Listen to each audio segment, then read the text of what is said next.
تو جوڈیشری کے لیے آبویسلی جس طرح کا ہمارا پولیٹیکل کلچر ہے اور ہماری جوڈیشل ہسٹری ہے، جوڈیشری کے لیے یہ ان ایکسیپٹیبل تھا. تو اسی لیے پھر یہ معاملہ ایک اور پٹیشن کے تھرو یہ کورٹ کے اندر چیلنج ہو گیا، اور کورٹ نے اس کے اندر بڑے واضح طور پر یہ لکھا کہ جی عدالت جو ہے وہ 18ویں ترمیم کو پورے کا پورا بھی رول بیک کر سکتی ہے اگر جوڈیشری کے ریلیونٹ یہ ہمارے جو مشورے ہیں یا ہماری جو سجیشنز ہیں ان کو اگر آپ اکوموڈیٹ نہیں کریں گے، اور پھر ریسٹ از ہسٹری کہ وہ مشورے جو دیے گئے، جو ریکمنڈیشنز دی گئیں، وہ 19ویں ترمیم کی شکل میں اس وقت وہ پارلیمنٹ نے ان کو پاس کر دیا. اور اس سے جو چیز ہوئی وہ ہوئی یہ کہ جو جوڈیشل کمیشن آف پاکستان ہے اس کی ارکان کی تعداد میں شفلنگ ہوئی اور ٹوٹل ارکان کو بنا دیا گیا 9. لیکن اس میں جو زبردست چیز ہے جس کو آپ نے نوٹ کرنا ہے وہ یہ کہ پہلے اس کے اندر جو ججز کی تعداد تھی اور جو حکومت اور بار کی نمائندگی کرنے والے لوگ تھے ان کی جو تعداد تھی وہ برابر تھی. لیکن اب کی بار جو جوڈیشل کمیشن آف پاکستان بنا اس کے ٹوٹل ممبرز بن گئے 9 19ویں ترمیم کے بعد، اور ان میں سے 6 لوگ جو تھے ان کا تعلق جوڈیشری کے ساتھ تھا، اور 3 لوگوں کا تعلق جو ہے وہ 2 کا حکومت کے ساتھ یعنی کہ ایگزیکٹو برانچ کے ساتھ، اور 1 کا تعلق جو تھا وہ وکلا کے ساتھ تھا. اب یہ جو 6 ججز ہیں جن میں سے ایک چیف جسٹس سربراہ ہوں گے، 4 سینئر موسٹ ججز ہوں گے، اور ایک ریٹائرڈ جج یا retired chief justice of Pakistan ہوں گے، تو 6 لوگ. اب کامن سینس کی بات ہے کہ فیصلہ اگر تو کسی جج کے اوپر سارے لوگ متفق ہیں تو وہ 9-0 سے ہو جائے گا، لیکن اگر جہاں اختلاف آئے گا وہاں فیصلہ جمہوریت سے ہونا ہے تو 5 اور 4 کی اکثریت سے فیصلہ ہو سکتا ہے. اب مزے کی بات ہے کہ وہ 5 لوگ جو ہیں یا 6 لوگ جو ہیں وہ تو ہیں ہی جوڈیشری سے، تو کافی حد تک یہ معاملہ جو ہے اس کا مطلب تھا کہ جوڈیشری نے واپس وہ سارے اختیار اپنے پاس لے لیے. اور دوسری جو امپورٹنٹ بات ہے وہ یہ ہے کہ 18ویں ترمیم میں پارلیمانی کمیٹی اگر اپروو نہ کرتی جوڈیشل کمیشن کے بتائے ہوئے لوگوں کو تو پھر پارلیمانی کمیٹی سپرسیڈ کر جاتی جوڈیشل کمیشن کو. لیکن 19ویں ترمیم کے بعد یہ معاملہ الٹ ہو گیا اور judicial commission of Pakistan could overrule the پارلیمانی کمیٹی، یعنی کہ پارلیمانی کمیٹی کی حیثیت ایک ربڑ سٹیمپ کی رہ گئی کہ جو چیز judicial commission of Pakistan recommend کر دے گا جس بندے کو، جو پارلیمانی کمیٹی کو ون وے اور دا ادر وے اس کو جج لگانا ہی پڑے گا. آگے جب تھوڑا سا ٹائم گزرا تو پریکٹیکل معاملات سٹارٹ ہوئے تو ایک کیس آیا سپریم کورٹ کے سامنے، منیر حسین بھٹی کیس. اب یہ جو منیر حسین بھٹی کیس ہے اس کے اندر بیسیکلی ہوا یہ کہ لاہور ہائی کورٹ کے جو 4 ججز تھے، جوڈیشل کمیشن آف پاکستان نے ڈیسائیڈ کیا for what so ever reason کہ ہم ان کا ٹینیور ایکسٹینڈ کرنا چاہتے ہیں جس کو آپ ایکسٹینشن بولتے ہو، تو ایکسٹینشن دینا چاہتے ہیں. تو ٹھیک ہے جی، جوڈیشل کمیشن آف پاکستان نے ان کو ایکسٹینشن دے دی، اور پارلیمانی کمیٹی نے البتہ اس کے اوپر جو ہے وہ تھوڑی بہت جو ریزسٹنس ہے یا تھوڑی اپنی جو تحفظات ہے اس کا اظہار کیا. لیکن منیر حسین بھٹی کیس کے اندر عدالت نے اگین دوبارہ سے واضح کر دیا کہ پارلیمانی کمیٹی ایک دفعہ ہمارے بتائے گئے جو فیصلے اپنا ججز ہیں ان کو ریکمینڈ نہیں بھی کر سکتی، لیکن اپنی ریزنز کو ریکارڈ کرے گی اور وہ ریزن جوڈیشیبل ہونی چاہیے. اب یہاں ٹیکنیکل ٹرم ہے کہ وہ جوڈیشیبل ہونے کا مطلب یہ ہے کہ اس معاملے کے اوپر کوئی آئینی یا عدالتی یا کوئی قانونی پہلو اس کا نکل سکتا ہو، تو وہ واپس اگر نکل آئے، فار ایگزامپل مجھے جج ریکمینڈ کیا ہے اور آپ کو پسند نہیں ہے،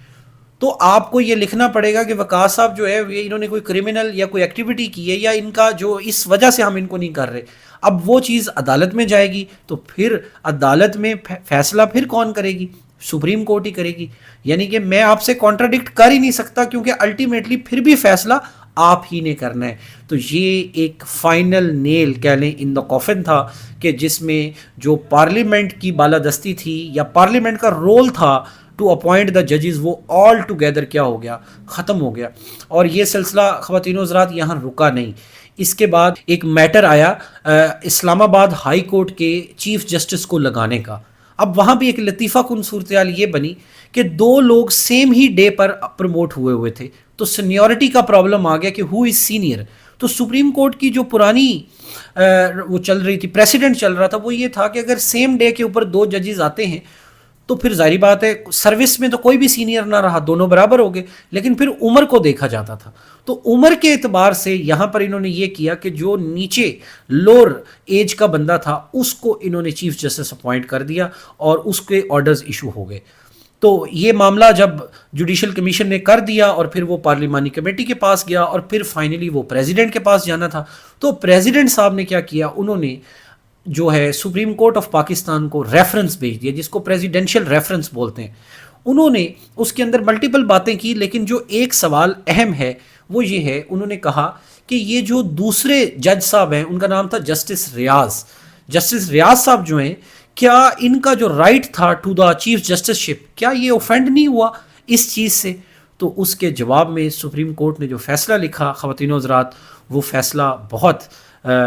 حیران کن ہے, یا کہہ لیں کہ وہ ہماری جو عقل ہے اس سے ماورا ہے. انہوں نے کہا کہ چونکہ جو پریزیڈنٹ ہوتا ہے جب بھی ہمیں ریفرنس بھیجتا ہے تو یہ ہمیں ایڈوائزری جورسڈکشن میں بھیجتا ہے, تو لہٰذا ایڈوائزری جورسڈکشن میں ہم اس سوال کا جواب دینا ہی مناسب نہیں سمجھتے. اور دوسرا, اگر جسٹس ریاض صاحب کو لگتا ہے کہ ان کے حق تلفی ہوئی ہے, ان کا چیف جسٹس بننا بنتا تھا اور ان کو نہیں بنایا گیا, تو وہ خود ڈائریکٹ آ کے کورٹ سے رجوع کر سکتے ہیں. یعنی کہ جو اس کا آسان مطلب یہ تھا کہ سپریم کورٹ نے کہا کہ بھائی پریزیڈنٹ صاحب ہوں یا پارلیمانی کمیٹی ہو, ایسا نہیں ہوگا, بلکہ سپریم کورٹ آف پاکستان جو ہے وہ جوڈیشل کمیشن آف پاکستان اسی کو ہی جو ہے وہ پریورٹائز کرے گی اور اسی بنیاد پر جو ہے وہ ججز اپوائنٹ کیے جائیں گے. اور اس دن سے لے کے آج کے دن تک خواتین و حضرات پاکستان کے اندر جو ججز ہیں دے اپوائنٹ دا ججز. اور یہیں سے آگے ہم تجزیہ شروع کرتے ہیں کہ پاکستان کی جوڈیشری کا سب سے بڑا پرابلم ہی یہ ہے کہ ججز جو ہیں وہ in the name of judicial independence and autonomy of the judiciary, they do not allow executive branch or judicial branch to intervene when it comes to their appointment, and they completely takes over the whole process in their own hands. اب یہاں بات ختم نہیں ہوئی. معاملہ اگر صرف judicial commission of Pakistan کا ہوتا تو پھر بھی چلے وہ ایک ادارہ ہے, اگر کوئی ایک شخص ڈکٹیٹ کرنا بھی چاہے تو پھر بھی وہ نہیں کر سکتا تھا. لیکن یہاں پر ایک اور صورتحال کی گئی 2010 کے اندر. جوڈیشل کمیشن آف پاکستان نے رولز بنائے اپنے 2010, ٹھیک ہے. اب ان رولز کے اندر ایک اور چیز کر دی گئی. اب غور کیجئے گا کہ پہلے پارلیمنٹ اور باقی دیگر اداروں کو ججز کی اپوائنٹمنٹ میں سے مائنس کیا گیا, اور مائنس کرنے کے بعد تاثر یہ دیا گیا کہ یہ طاقت جوڈیشل کمیشن آف پاکستان کے پاس ہے. لیکن اگر آپ جے سی پی آر رولز 2010 کو پڑھیں گے تو آپ جان کے حیران ہو جائیں گے کہ یہ معاملہ basically judicial commission of Pakistan کے پاس بھی نہیں ہے, یہ معاملہ ہے صرف اور صرف چیف جسٹس آف پاکستان کے پاس, کہ ایک سنگل آدمی جو ہے one only chief justice can initiate, ٹھیک ہے, دا ویکینسی. یعنی کہ کوئی ویکینسی جج کا نام ریکمینڈ کرنا ہے تو یہ طاقت صرف جو ہے وہ اپنا چیف جسٹس آف پاکستان کے پاس ہے. تو اس کا مطلب ہے خواتین و حضرات, چاہے پارلیمنٹ ہو, چاہے جوڈیشری ہو, یا چاہے ہماری military who, by the and of the day ہمیں یہ پتہ چلتا ہے کہ اس ادارے کی جو مکمل طاقت ہے وہ فرد واحد کے پاس ہے. اور ہسٹری بتاتی ہے ہمیں کہ پاکستان میں جب بھی طاقت کا استعمال فرد واحد کے پاس آیا ہے, اس نے طاقت کا ہمیشہ ابیوز کیا ہے, طاقت کو مس یوز کیا ہے. ابھی آپ ریسنٹ ہسٹری میں دیکھیں تو جوڈیشل ایکٹیویزم ہماری جوڈیشری نے کی ہے, اور جس کی وجہ سے پارلیمنٹ کا نقصان ہوا, عام آدمی کا نقصان ہوا, پبلک جو ایٹ لارج ہے وہ اس کے رائٹس انفرنج ہوئے. لیکن جوڈیشری نے اپنے آپ کو ایگزیکٹو جوڈیشری کے طور پر رکھا, بیکاز جو آئینی طریقہ کار ہے ان کی اپوائنٹمنٹ کا, وہ کسی بھی صورت میں ان کے اوپر کوئی بھی چیکس اینڈ بیلنس نہیں رکھتا. اسی لیے غالباً جوبنل 2nd سینچری رومن پوئٹ نے کہا تھا کہ ہو ول گارڈ دا گارڈز. تو خواتین و حضرات, یہ جو کرنٹ کانسٹیٹیوشنل امینڈمنٹ آ رہی ہے, ابھی اس کا مسودہ جنہوں نے دیکھا بھی ہے ان کو بھی نہیں پتا کہ یہ سچا ہے کہ نہیں سچا, نہ مجھے پتہ ہے. لیکن ایک بات جو as a humble student of law and politics میں کہنا چاہتا ہوں اس ویڈیو کے تھرو, وہ یہ ہے کہ اگر اس امینڈمنٹ کے اندر ججز کی اپوائنٹمنٹ کے حوالے سے ہماری پارلیمنٹ واپس 18ویں ترمیم والی پوزیشن پر جاتی ہے جس میں پارلیمانی کمیٹی کو یہ اختیار ملتا ہے کہ وہ ججز کی اپوائنٹمنٹ کرے، تو میرا خیال ہے ہم کسی بھی سیاسی جماعت سے ہوں ہمیں اس والے پارٹ آف امینڈمنٹ کو سپورٹ کرنا چاہیے، بیکاز اگر یہ سلسلہ اسی طرح جاری رہا تو پھر پاکستان کے جو آئینی اور سیاسی مسائل ہیں یہ کم ہونے کی بجائے یہ بڑھتے ہی رہیں گے، اور جو ہماری جوڈیشری ہے وہ ایک ان لمیٹڈ اور ان پیرالل جو پاور ہے اس کے اوپر اپنا قبضہ مینٹین رکھے گی۔ Thank you very much, see you.